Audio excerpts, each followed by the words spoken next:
Assalamualaikum warahmatullahi wabarakatuh. Bismillah, alhamdulillah, wassalatu wassalamu ala rasulillah. Saudaraku yang semoga Allah sembuhkan dan Allah berkahi. Salah satu keinginan dari orang yang sedang sakit adalah dijenguk, disupport oleh orang-orang yang ia cintai dan ia kasihi. Lalu bagaimana dengan orang-orang yang beriman saat ia sakit, lalu ia mendapatkan dukungan dan support serta motivasi dari nabinya Shallallahu Alaihi Wasallam.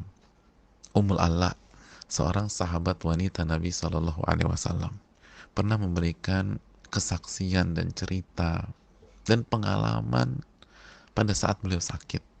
Adani Rasulullah Shallallahu Alaihi Wasallam wa ana maridah. Rasulullah SAW pernah menjengukku ketika aku sedang sakit. Faqala abshiri ya Ummul Ala. Begitu ketemu dengan Ummul Ala, Rasulullah SAW mengatakan kepada beliau, bergembiralah wahai Ummul Ala. Allahu Akbar. Bergembiralah wahai Ummul Ala. Sebuah nasihat yang tidak terduga sama sekali oleh orang yang sedang sakit.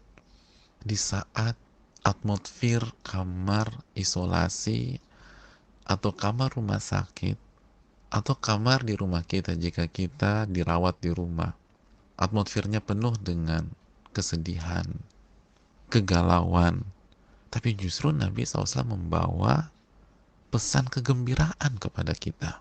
Nabi suruh kita gembira. Abshiri ya Ummul Ala. Bergembiralah wahai Ummul Ala. Kenapa demikian? Fa inna maradal muslim. Lalu Nabi menjelaskan alasannya.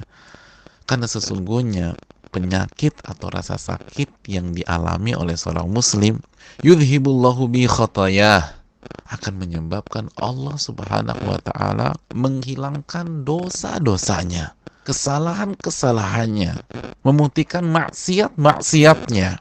Kama tudhibun naru khabathadz dzahabi wal fiddah, sebagaimana api menghilangkan karat dari emas dan perak.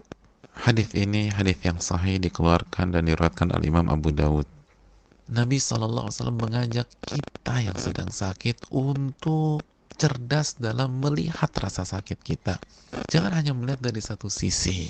Jangan hanya melihat dari suhu yang memang lebih panas dari normalnya, atau trombosit yang turun, atau hasil tes yang positif. Betul, tapi itu baru di satu sisi. Kenapa kita nggak lihat sisi yang lain? Sisi yang lebih menggiurkan, sisi yang lebih menarik, sisi yang lebih menenangkan, sisi yang membangun dan membakar rasa optimisme di dalam hati kita, bahwa semua rasa sakit yang kita rasa, kesedihan yang kita alami, ketidaknyamanan di kamar isolasi, itu akan membuat Allah menghilangkan dosa-dosa kita, memutihkan segala maksiat-maksiat kita. Dosa-dosa kita yang banyak itu dihilangkan satu demi satu oleh Allah karena sakit kita ini. Bukankah kita mengklaim dan mengaku ingin masuk surga? Dan bukankah penghalang utama kita dengan surga adalah dosa? Kalau kita benar-benar ingin masuk surga, lalu ada kesempatan Allah putihkan dosa kita, Allah hilangkan dosa kita, lalu kenapa kita hanya mengisi hati ini dengan kegalauan, kesedihan, dan keterpurukan? Tidakkah ada sebuah tempat di hati ini yang berisi keinginan masuk surga, keinginan mencari ridho Allah, lalu mendominasi hati kita, lalu kita optimis karena hari-hari ini dosa-dosa kita yang akan menjadi penghalang kita untuk masuk surga satu demi satu dihilangkan dan dihapuskan oleh Allah Subhanahu wa ta'ala. Saudaraku, memang yang bertemu langsung dengan Rasulullah SAW ketika sakit Ummul Ala dalam hadis ini. Tapi bukankah hadis beliau untuk kita semua? Untuk semua pasien COVID atau penyakit-penyakit lain. Bergembiralah, wahai pasien COVID-19. Bergembiralah, wahai pasien DB.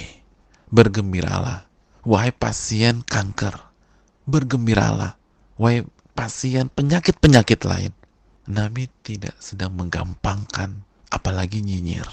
Nabi SAW, Nabi kita, Nabi Anda, sedang mengajak kita untuk melihat sebuah hal yang jauh lebih besar.